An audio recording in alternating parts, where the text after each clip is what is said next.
제가 먼저 심우했던 교회에서 여자 고등학교를 인수하게 되었습니다. 담임 목사님이 목회 그 꿈 중에 하나가 여자 고등학교를 하는 것이 항상 꿈이었어요. 그래서 그 이유를 제가 언젠가 여쭤보니까 여성 교육을 잘하면 이 전도가 잘 된다는 거예요. 그래서 어머니 교육이 중요하고 자녀들을 낳아서 양육할 때 신앙적으로 잘 양육할 수 있는 것이 아버지보다 그 어머니의 영향이 크다. 그래서 그렇게 기도하셨는데 학교가 어려운 학교가 나와서 그 학교를 인수하게 됐어요. 그런데 이제 그 당시에는 옛날에 전수학교라는 그 명칭이 있었는데 이제 인수라고 교회에서 기도하면서 그 다음에 이제 교육 위한 헌금을 보내고 그러다 보니까 정규고등학교로 인가를 받게 돼가지고 이제 제가 그 인수하러 들어갔었죠. 교목실을 설치하고 그 다음에 이제 학교 인가를 받는데 이제 교육위원회랑 일하는 거. 그리고 어떻게 보니까 제가 사람들이 저를 굉장히 미워했을 것이라는 생각을 제가 해봐요. 왜냐하면 꼭 점령군 같이 제가 들어가가지고 그다음에 없던 걸 설치하고 그다음에 이제 학교 좀 분위기를 이제 바꾸기 위해서 하다 보니까 그런데 이제 이 학교가 발전하니까 얼마나 좋아요. 이 고등학교가 정규 고등학교 전수자가 띄워버려지고 하는데 학교 이름을 이제 바꾸는데 영원한 믿음이라는 뜻의 학교 영신이라고 학교를 정했죠. 그 다음부터 이제 교훈하고 교가가 제가 이제 해야 될 일인데 교훈을 제가 생각하면서 이 교훈을 물론 학교가 그 학생들이 그 교훈을 생각하면서 뭐 그대로 교육을 받고 그런 사람들이 되면 좋죠. 그런 뜻에서 사실 교훈을 정하는데 그러다가 제가 믿음으로 사는 여성이라고 정했습니다. 그래서 믿음으로 사는 여성 그것이 그 학교 교훈이에요. 교가는 제가 작곡 실력이 없으니까 작곡을 할 수 있는 최은차 교수라고 우리 교회도 왔던 제가 정신요가에 있을 때 음악 선생이었었는데 미국서 이제 공부를 하고 와가지고 대학 교수라고 계실 텐데 그분에게 작곡을 부탁했고 작사는 시인 황금찬 씨에게 제가 부탁을 해가지고 학교의 환경적인 거, 건학, 정신 그런 것을 이제 미리 들여서 교가가 나왔어요. 그래서 지금도 그 학교에서 그 교훈, 그다음에 교화를 이제 지니고 있죠. 믿음으로 사는 여성. 지금 생각해 보니까 참 잘 지은 것 같아요. 믿음으로 사는 여성.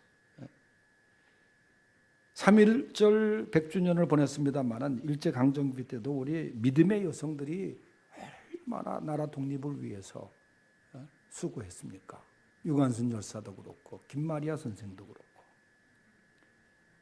오늘 이 창세기 5장하고 시브리서 11장 요절을 읽었습니다만은 이 시브리서 11장은 흔히 믿음장이라고 말해요. 그 11장의 특징이 믿음으로 이 믿음이란 말이 계속 나와요. 믿음의 영웅들 그 사람들의 이야기가 열거되어 있어요. 믿음으로 아벨은, 믿음으로 에녹은, 믿음으로 노아는, 믿음으로 아브라함은, 심지어는 믿음으로 기생 라합은 이렇게 나와요. 쭉 나가다가 기생한 사람 라합이라는 사람의 믿음이 얼마나 귀한지 이제 믿음을 얘기하는 거예요. 오늘 이 시간의 말씀의 제목이 믿음으로 에녹은입니다. 이 에녹이라는 사람이 어떻게 살았는지 어떤 생애를 살았는지 살펴보면서 은혜를 나누기를 원합니다. 첫째는 하나님과 동행하는 믿음의 사람이었어요. 창세기 5장 21절서부터 23절까지 다시 읽어보겠어요. 창세기 5장 다시 피세요. 창세기 5장 21절서부터 23절까지 시작. 에녹은 65세에 무드셀라를 낳았고 무드셀라를 낳은 후 300년을 하나님과 동행하며 자녀들을 낳았으며 그는 365세를 살았더라. 아멘. 에녹의 생애의 특징적인 단어가 동행입니다. 동행. 그런데 하나님과 동행했다는 거예요. 에녹이 그 생애를. 말씀에도 그는 365세를 살았더라 그랬잖아요. 또 하나님과 동행하더니 또 하나님과 300년을 동행하며 자녀를 낳았으니 그랬어요. 동행이란 말은 같은 목적을 갖고 같은 방향으로 마음을 같이 해서 함께 걸어가는 것이 동행입니다. 그런데 에녹이란 사람이 하나님과 그렇게 살았다는 거예요. 하나님과 함께 걸어가고 하나님의 뜻을 따라서 하나님의 그 마음을 생각하면서 하나님과 동행했다는 거죠. 그것도 1, 2년이 아니라 300년을 하나님과 동행했다는 거예요. 여러분, 동행의 가장 중요한 게 뭐예요? 뜻이 맞아야 되는 거예요. 마음이 맞아야 되는 거예요. 구약 아모스 3장 3절에 보면 두 사람이 뜻이 같지 않은데 어찌 동행하겠으며 그렇게 말씀. 같이 뜻이 맞아야 돼요. 하나님과 우리가 한동안 옛날 어느 정권 때 보니까 코드 인사 그랬는데 이 코드가 맞는 사람을 쓴다 그런 거 아니에요? 110볼트에 220을 꽂고 그러면 안 되잖아요. 그런데 하나님과 코드가 맞았던 사람이 에녹이란 사람이에요. 여러분이 옛날 어린 시절 지금도 뭐 그런 경기를 하는가 생각이 되지만 그 2인 삼각 경기, 두 사람과 이렇게 발을 묶어서 목표물을 달라오는 거. 성질 급한 사람 만나면 그 넘어지게 돼 있는 거예요. 자기만 먼저 뛰어가려고 하면은 그건 같이 호흡을 같이 하고 균형을 맞춰가지고 뛰어갖고 와야 경기를 할 수 있는 거예요. 에녹이란 사람 정말 하나님의 뜻을 잘 맞추면서 하나님을 사랑하면서 하나님과 함께 동행했던 사람입니다. 그런데 중요한 것은 에녹이 뭐 죄악이 없는 그 아주 깨끗한 세상을 산 것도 아니에요. 에녹이 살던 시대도 지금처럼 죄악이 만연했던 그런 시대. 우리도 지금 하나님과 동행하기에 얼마나 많은 유혹들이 많습니까? 믿음을 지키기가 힘든 일들이 많잖아요. 앞으로 더 할 수도 있어요.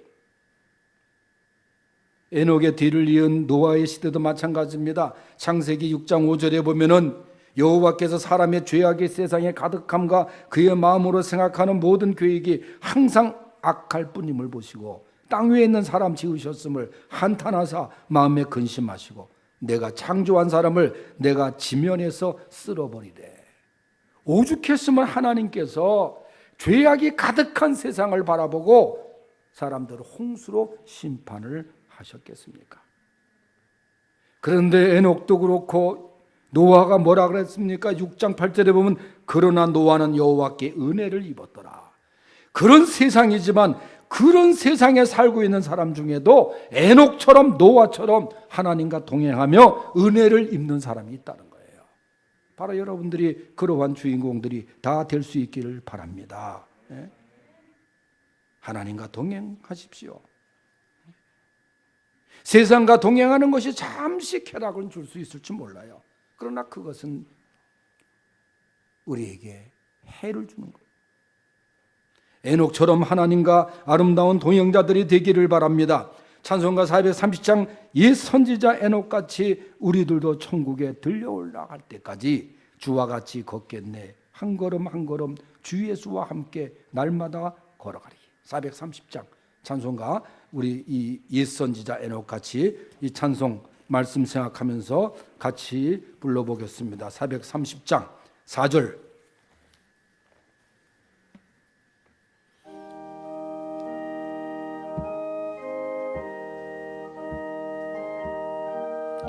옛 선지자 에녹같이 옛 선지자 에녹같이 우리들도 천국에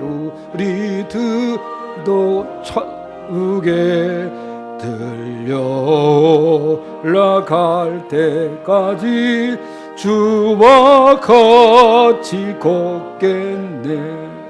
한 걸음 한 걸음 주 예수와 함께 날마다 우리 걸어가리. 한 걸음 한 걸음 주 예수와 함께 날마다 우리 걸어가리. 아멘. 두 번째, 하나님이 데려가신 믿음의 사람 에녹입니다. 본문 24절 말씀 다 같이 읽게세요. 시작. 에녹이 하나님과 동행하더니 하나님이 그를 데려가심으로 세상에 있지 아니하였더라. 아멘. 우리 하나님은 인간의 생사화복을 주관하시는 분이십니다. 우리가 살고 죽는 것도 하나님의 뜻입니다. 하나님이 주관하시는 것입니다. 그런데 사람들은 이것을 몰라요. 누가복음 12장에 나오는 어리석은 부자가 하나님으로부터 어리석은 자라고 책망을 받은 이유가 있어요. 자신이 농사를 잘 지었기 때문에 풍년이 온 것으로 착각했습니다. 하나님이 비를 내려주셔야, 하나님이 태양빛을 주셔야 되는 것인데도 그는 좁은 창고를 크게 짓자고 그리고 말하는 것이 내 영혼아 먹고 마시고 누리자, 그렇게 흥분했습니다. 그의 말 속에는 하나님이라는 말이 하나도 없었습니다. 그는 영혼의 존재는 알았는지 내 영혼이라는 말을 써요. 내 영혼아. 그러나 영혼은 곡식으로 만족하는 게 아니에요. 영혼의 주인은 하나님이십니다. 자기가 주인이 아닙니다. 그때 하나님의 음성이 뭐예요? 이 어리석은 자야, 오늘 밤에 내 영혼을 내가 도로 찾아가겠다. 영혼의 주인은 하나님이세요. 하나님이 불러가시면 그 누구도 가야 하는 것입니다. 그런데 그 부름을 받을 때 에녹처럼 하나님과 동행하다가 하나님의 손에 이끌려서 천국으로 옮겨지는 것이 얼마나 복된 모습입니까?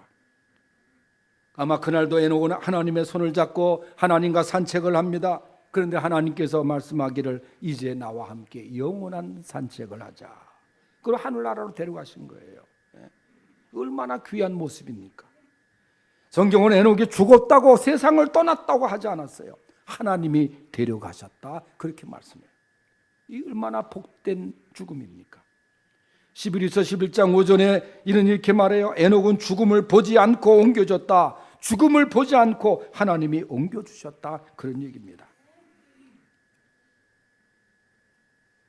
6살 낳은 아들이 불치병에 걸려서 의사도 포기하고 죽음을 준비하고 있을 때에 이 아들이 엄마에게 참으로 기가 막힌 질문을 해요. 엄마, 죽음이 뭐야? 엄마가 너무 마음이 아파요. 그래서 하나님께 기도합니다. 하나님, 내가 이 사랑하는 아들에게 어떻게 설명을 해야 됩니까? 기도 후에 엄마가 아들에게 이렇게 말해요. 언젠간 네가 밖에서 친구들과 뛰어놀다가 집에 들어와 씻지도 못하고 피곤해서 소파에 누워 잠든 적이 있지. 그런데 네가 아침에 어디서 일어났냐? 아들이 말합니다. 내 침대요. 아니, 네가 잠든 것은 소파인데 어떻게 내 침대에서 일어났지? 그거야 우리 아빠가 저를 안아서 제 침대로 옮겼기 때문이죠. 그때 엄마가 그래, 우리 예수님을 믿는 사람들의 죽음을 통해서 우리가 피곤해서 깊은 잠에 빠질 때 예수님의 강한 팔이 우리를 안아서 천국으로 옮겨주시는 것이 죽음이란다, 그런 이야기를 했어요. 그렇습니다. 우리가 이 세상에 살다가 하나님의 나라로 옮겨질 때 하나님의 손을 잡고 가는 것입니다. 성도의 죽음은 시간에서 영혼으로 옮기는 하나의 다리에 불과한 거예요. 하나님이 에녹의 손을 잡고 천국으로 인도하신 것처럼 우리도 하나님의 나라로 인도함을 받을 줄로 믿습니다. 그러기 위해서 믿음으로 하나님과 잘 동행할 수 있길 바랍니다. 마지막 세 번째는 에녹의 믿음은 하나님을 기쁘시게 하는 믿음이었어요. 히브리서 11장 5절 말씀에 보면은 믿음으로 에녹은 죽음을 보지 않고 옮겨졌으니 하나님이 그를 옮기심으로 다시 보이지 아니하였느니라. 그는 옮겨지기 전에 하나님을 기쁘시게 하는 자라 하는 증거를 받았느니라.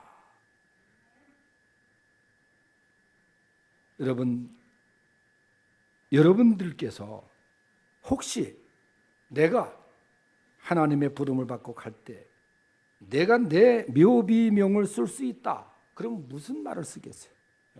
뭐 그런 심성훈련 프로그램이 있죠. 마지막 내가 6월을 쓴다면 뭘 쓰겠는가, 그런 훈련도 한번 해보고 그런 것도 있는데,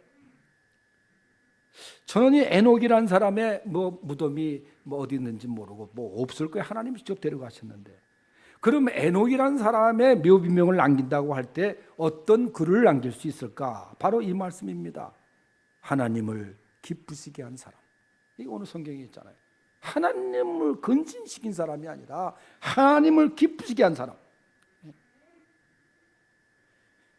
제가 이렇게 쭉 자료를 보니까 몇몇 유명 인사들의 묘비를 소개한 게 있어요. 노벨상을 받은 조지 버나드 쇼는 95세 나이에 임종했는데 그 묘비에 이런 글을 요청했어요. 우물쭈물하다가 이렇게 끝날 줄 알았다. 참 의미 있는 얘기예요. 우물쭈물하다 보니까 95세가 된 거야.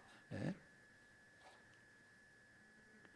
우리나라에 그 걸레 스님, 걸레 중광이란 중이 있었는데 귀인이었습니다. 아주 불교계에서도. 그 사람은 묘비에 남긴 게 뭔지 아세요? 괜히 왔다 간다.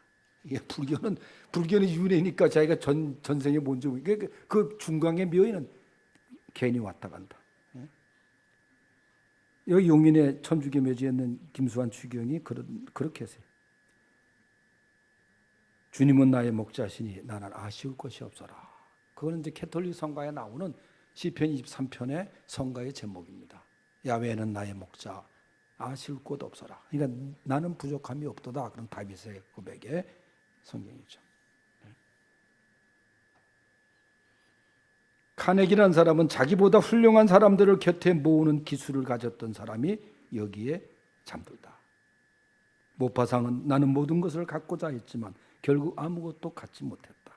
뭐 이런 자기 나름대로의 그 삶을 살면서 묘비명을 미리 남겼더라고요. 여러분, 에녹처럼 하나님을 기쁘시게 한 자, 여기 잠들다. 얼마나 귀한 거예요. 에녹이 하나님을 기쁘시게 한 가장 큰 요소는 이어지는 6절 하나, 바로 믿음입니다. 에녹의 믿음이 없이는 하나님을 기쁘시게 못한다. 이런 말씀으로 연결돼요. 여러분의 믿음을 통해서 하나님을 기쁘시게 하는 그런 귀한 은혜가 있기를 바랍니다. 마지막 스바냐 3장 17절 말씀 있습니다. 너희 하나님 여호와가 너희 가운데 계시니 그는 구원을 베푸실 전능자시라. 그가 너로 말미암아 기쁨을 이기지 못하시며 너를 잠잠히 사랑하시며 너로 말미암아 즐거이 부르며 기뻐하시리라. 할렐루야.